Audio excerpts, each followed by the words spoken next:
we have some rumors to cover. We have mentioned Multiverse of Madness.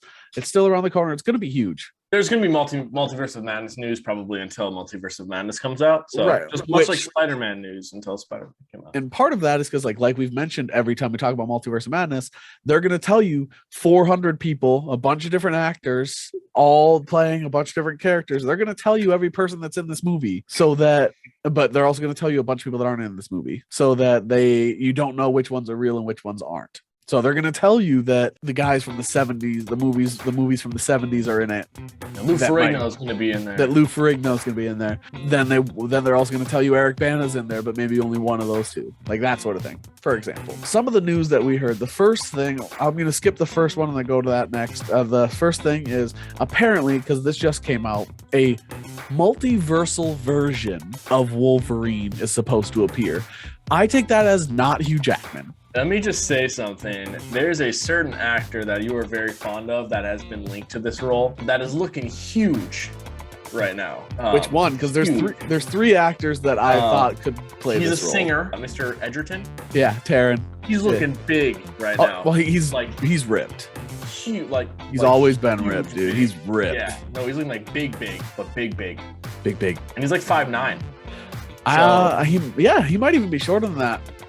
He's definitely not Hugh Jackman tall. He's more of the traditional. He's not 5'2" Wolverine tall, but he's the shorter Wolverine. Like that, they said they wanted a younger, shorter Wolverine for this MCU's Wolverine. I've said it from the beginning. I'm all for Taron.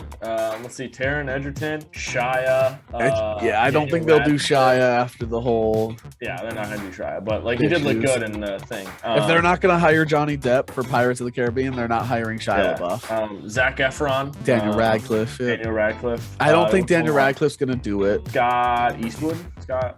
Scott Eastwood's been attached to it. Yeah, Taron Egerton is my absolute top choice. He'd be perfect for it, and I'm obsessed. I believe I own every movie he's been in, including the bad ones. I'm just a huge fan. Yeah, if that's the case, if it's he's looking big. So my first thought, so multiversal, they have a couple like voice actor from the animated shows coming in, and they're revamping that 97 X-Men show. My first thought was that it's going to be the new voice of Wolverine in the animated version, if they are doing animated voiced ones. Sure. So my first thought was actually, it's the new X-Men 97 Wolverine. Sure. That was my first thought. My second thought was that it was going to be a fan casted Wolverine, and then my third thought was the new future one. Apparently, what I've seen the alternate version Wolverine, and that could mean our Wolverine. You don't know. Like it's an alternate version of the Wolverine we're used to, which is Hugh Jackman. He's apparently going to be in his yellow costume. That's what I want. Wearing it. I want our X-Men from the MCU to be in the yellow. They teased it in one of the Wolverine ones. And in Deadpool, they were like leaning more towards it. They got closer, like Deadpool 2. It would got more yellow. I want them to go to that traditional blue and yellow. It looks good, and like not every movie can, or not every show, every movie can be Punisher. It can be that new dark brute. It can't be the Batman. Right. Like some comic book movies and shows just have to be comic books. Yeah. Why do you think Into the Spider-Verse is so popular? It's the art. People don't want everything to be adult. They want it good mix. That's why adults watch Disney movies. You may have to make alterations to make it more like no one's gonna wear neon. No, Scarlet Witch isn't gonna wear her what she wore on Halloween in the Halloween episode. She's not gonna wear the pink and red. Like that's not gonna be her MCU accurate thing. But they made the variation. They made the variation, and now her Scarlet Witch thing looks horrifying. The way they did with Vision. Like Vision looks similar to what he did in the comics, but more modern and cool, but still bright. But for every one of these bright heroes that you use, you can have a Moon Knight that isn't bright white. He tans down because he's supposed to look a little dirty and is just brutal as all hell. Yeah. Like you can have a mixture of both. It's fine. And then when they mix, it'll be more fun. I think that multiversal, that Wolverine either is going to be animated or the next Wolverine. He doesn't have to say anything. He just be like, Like, hey there, bub. Like, that's all he's got to do. Yep. Like, that's all you need. It'll be cool. It'll be fun to see which one. There's 2 more Multiverse of Madness.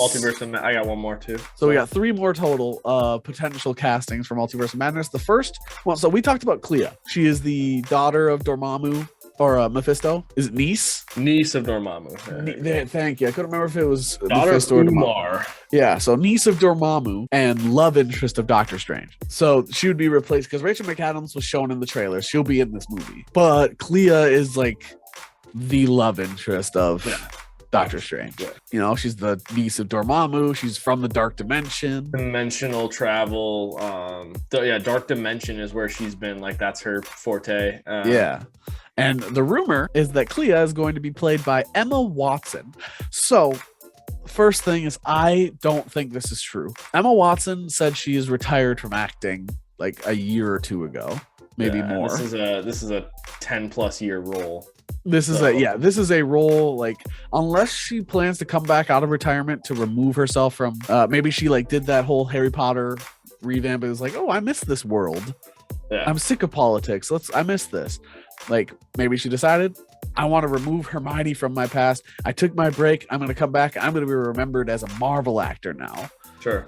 Like, maybe that's the case. But if she really retired from acting, that means there's no way this is true. But I do think Clea is going to show up either now or whenever they introduce the Midnight Suns and Elsa Bloodstone, like whenever they truly dive into them, whether that's this movie or the next, that's when they will bring Clea in at some point. Right. But to introduce a bunch of new characters, including major characters like Clea, I think that might end up taking away from the movie. So I don't really want them to bring Clea in this time. This is going to be just a lot of possibilities are going to open up. And I mean that in regards to the Fantastic Four, the X-Men, Billy and Tommy, what America Chavez can do, America Chavez in general. The Illuminati. Like, there's going to be so much that I don't want them to completely distract from Doctor Strange with all of these new cameos. It still needs to feel like a Doctor Strange movie. Yeah, but because Doctor Strange is the one that's cracking open the multiverse, you're gonna have all this. Mm-hmm. Like, it's gonna happen, but at the end, I want a big reveal, because I don't want them to be like, oh, by the way, all these mutants exist. The Fantastic Four exists. Yeah, I don't want them to say all of these things exist. I would just want all of these things to be part of the story, and then at the end for it to be like, oh, by the way, all this shit exists now. Then it's like, oh, like now Doctor Strange either has to deal with that, or it's like now we got a Doctor Strange story, and now we can continue on with the next part of whatever this is. So agree 100%. And I don't think Clea needs to be in that. She doesn't. Not this time. Not that she doesn't need to be here this time. But if you're getting in Dark Dimension, you're talking like Ghost Rider stuff too. So like 100. Yeah, it's just it's too much. Midnight Suns, Ghost Rider. You can bring. I thought Endgame was too much. Yeah, I thought Endgame had too much. And this is going to be bigger than that. Yeah, at some point, it's that too many cooks in the kitchen. Throwing too much salt on the salad, like whatever cliche phrase you want to use, it's at some point you're way overdoing it. You're way over seasoning. The next will have her time. She'll have her time. The next one, when I added this, you texted me saying that she has the eyes for it. Yeah. Ava Green, I'm a fan. I think she's tremendously talented. Apparently, is going to come in as Nightmare, which that would be a gender swap, I believe. Yes. I believe Nightmare's supposed to be male in the comics. But like I said, I've mentioned this, I think 2 previous times, Disney is going to gender swap to female at any time where it can be done. And I think she could do it. I think she'll kill it. One thing I don't want there to be is she would have the possibility of looking very similar to Hela. Oh, 100%. 100%. So you got to do different than that. Right, especially with the eye makeup. Like, if you want Nightmare, you got to have that eye makeup. Yeah, but if you give Hela's like black and greenish. Like, so you'd have to make her like CGI, like technology. You'd have to adjust her to where Ava Green becomes a slightly less recognizable. And then it's like, why pick such a big actor to play technologically Sure. enhanced role. Yeah. I'm not sure. Again, this one, I will 100% forthright. This was a source that I found deep into research. Like, it was one of those. It was the only source I could find on that information. Sure. Nowhere else I could see was talking about it. Not sure if that's what they would do, but I did see from multiple sources that they were thinking of gender swapping Nightmare, but this was the only one that connected it to Ava Green. That's okay. I think Nightmare would be a more logical villain right now if he or she is truly behind it all. Because once again, I think Mephisto, Dark Dimension, and some of these Ghost villains Rider, could totally be genderless. Some of these villains you could totally do a genderless Nightmare. Yeah, 100%. Disney's a huge thing. We talked about it last week. A lot of the villains that they're pursuing are faceless energy masses, like Raya. They could easily do just like doesn't have to be faceless energy mass, but they could definitely do a non-human, so they don't have to have a labeled gender as Nightmare easily. Sure. And then there's one other one you said you had. Yeah, so Sir Patrick Stewart was doing an interview. Oh yeah. And they asked him, so is that your voice in the Doctor Strange trailer? And he like looks off camera and he's like, who's Doctor Strange? Kevin Feige. Yeah. Looks off camera. Who's Doctor Strange? Oh, people have been imitating my voice for decades. Yeah. Okay. He's on the side. Okay. Okay. Yeah. No, they're it's 100%. Come on. Nobody has that beautiful of a shining head. Nobody else does. That ear, you can see it from the ear. Oh, yeah. That ear, the voice. That was Patrick Stewart's ear. Just wanted to bite that thing. But yeah, awesome. I think it's Patrick Stewart. I definitely saw that as well. He's just it's the whole meme of what Marvel actors are told. Yeah. Lie about it. If it can worst comes to worst, promise you're not in it.